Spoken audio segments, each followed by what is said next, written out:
Here's Chevo. Thanks, Nat. Emergency crews are on high alert this morning as residents along the New South Wales coast brace for more wild weather.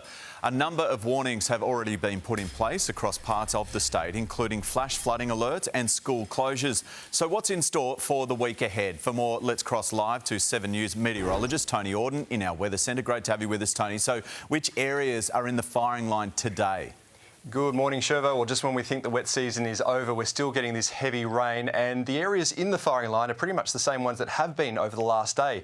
So this morning, well, we're still seeing that rain pushing in between Newcastle and Port Macquarie.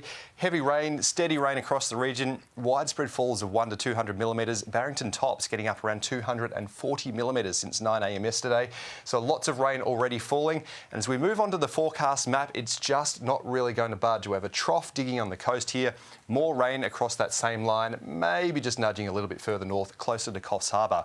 Now, it's not just the rain. Of course, we have that risk of flash flooding and intense rainfall. That's when the Bureau mentions the potential for life-threatening flash flooding. So worth being careful on the roads, but also that risk of damaging wind gusts along the coastal stretch here. That's over 90 k's an hour, and some damaging surf. So the beaches are also off limits.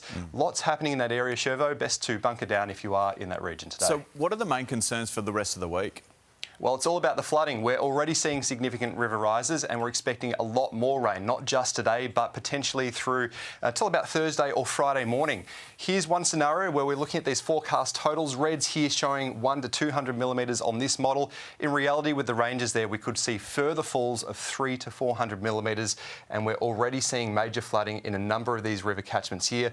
Flood watches remain current for further major flooding across the region, and it will be tricky to get around probably until the weekend across that region. Shervo? It's no secret, Tony, right? I mean, we're a country of contrast. So down in the southern states, SA, Victoria, parts of Tasmania as well, and over to the west, they've been suffering drought for quite some time. Is there any relief on the way long term?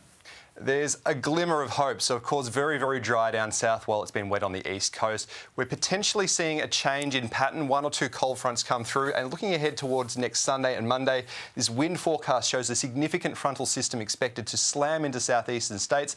Lots of wind, a bit of snow, but along with that, hopefully we'll start to see a little bit more rain. Of course, the heavy rain on the east coast, but it's these yellow and blue shades starting to come in on the South Australian coast that could signal that change of pattern, start to get a bit of rain on the ground, and hopefully as we move into winter in less than 2 weeks, we'll see more of those cold fronts, Shervo. That's some great news, isn't it? Thank you, Tony. Appreciate your time.